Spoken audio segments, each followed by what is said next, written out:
নমস্কার, blog day 2 এ আপনাদের সবাইকে স্বাগতম।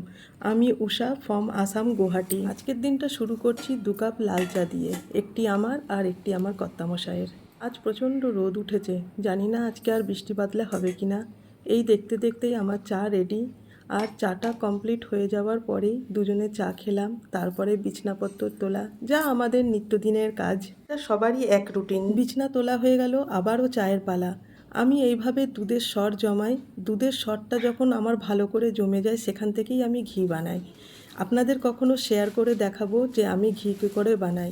এবারে গতকালকে যে চাদরগুলো কেচেছিলাম সেগুলো রেখে আকাশটা দেখে বুঝতে পারছি না আজকে কীরকম পরিবেশ হবে।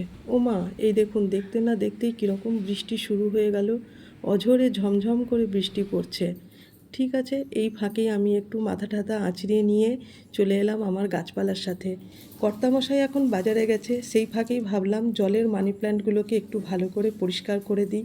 1 সপ্তাহ হয়ে গেল এগুলো জলটা পাল্টায়নি। আপনারা কি আমার মতন এরকমভাবে জল পাল্টানোর সময় শিকড়গুলোকে ছাঁটাই করেন? একটু কমেন্ট করে জানাবেন তো। আমি করি যাতে গাছটা হেলদি থাকে। এখানে আরও কিছু কাটিং করেছি, তবে এগুলো জবা গাছের। দেখা যাক। ছোট্ট ছোট্ট শিকড় বেরিয়েছে। প্রথমবারেই আমি সাকসেস, এত সুন্দর জবা গাছ জলে গ্রো করতে পেরে। গাছগুলোকে তারপরে পরিষ্কার পরিচ্ছন্ন করে এখানে রেখে দিয়েছি। আর এদিকে কর্তামশাইও বাজার থেকে চলে এসেছেন। আজকে বিশেষ কিছু আনাইনি, এইটুকু জিনিসেরই দরকার ছিল, তাই এগুলোই আনালাম। তার সাথে আজকে স্পেশাল নিয়ে এসছে, সেটা হলো চিংড়ি মাছ, যেটা আজকে রান্না করব। আর পানিরটাকে ফ্রিজে রেখে দিলাম। এই সময় আমি চান ধান করে রেডি হয়ে চলে এসেছি রান্নাঘরে।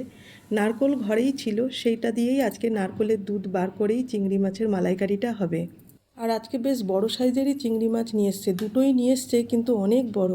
তার একটা মশলা রেডি করে রাখলাম। এবারে ব্যাস, আবার কি দুপুরের জন্য চলে এসেছি। মাছগুলোকে ভালো করে ভেজেছি, আর মশলার মধ্যে পেঁয়াজ, আদা, রসুন, টমেটো, কাঁচা লঙ্কা দিয়ে একটা পেস্ট করেছি। সবাই তো জানেই এই রান্নাটা। আর এই যে তেজপাতা, জিরে, শুকনো লঙ্কা ফোড়ন দিয়ে আর বাটা মশলাটাকে দিলাম। আর নুন, হলুদ আমি এখানে দিইনি, যেহেতু চিংড়ি মাছ ভাজাতে যথেষ্ট হলুদ ছিল। লঙ্কা গুঁড়ো, জিরে গুঁড়ো দিয়ে ভালো করে মশলা কষিয়ে নারকেলের দুধটা দিলাম। আর ওই মোটা লেগগুলো আগেই সেদ্ধ করে নিয়েছি। ব্যাস, এবারে মাছটাকে দিয়ে দিলাম। এটাই হলো তার ফাইনাল লুক। আর তার সঙ্গে একটু দেশি মুরগিও এনেছিল, সেই দেশি মুরগিটাও রান্না করেছি। আজকে রান্নাগুলো অপূর্ব হয়েছে। খেয়ে দিয়ে বেশ সুন্দর একটা ভাত ঘুম দিয়ে চলে এলাম বিকেলে চা করতে। এখন আমি একাই চা খাবো, তাই একটু গ্রিন টি বানাচ্ছি। গ্রিন টিটা আমি বিশেষ করে বিকেল দিকেই খেতে ভালোবাসি। সকাল দিকে খেলে কেমন যেন একটা লাগে, তাই বিকেলবেলাতে একা থাকলে তখন এটাই খাই। সময়টাই আমি একটু ফ্রি থাকি। চাটা নিয়ে আসতেই বাইরে মেঘের গর্জন শুনতে পেলাম। ব্যাস, বলতে না বলতেই শুরু হয়ে গেল বৃষ্টি। এই ভিডিওটা ভালো লাগলে লাইক করো, কমেন্ট করে তোমাদের মতামত জানিও। আর আমার এই ছোট্ট বাস্তব জীবনের ব্লগ ভিডিও যদি ভালো লাগে তাহলে সাবস্ক্রাইব করে পাশে থেকে। দেখা হবে আবার পরের একটা সুন্দর ছোট্ট ভিডিওতে।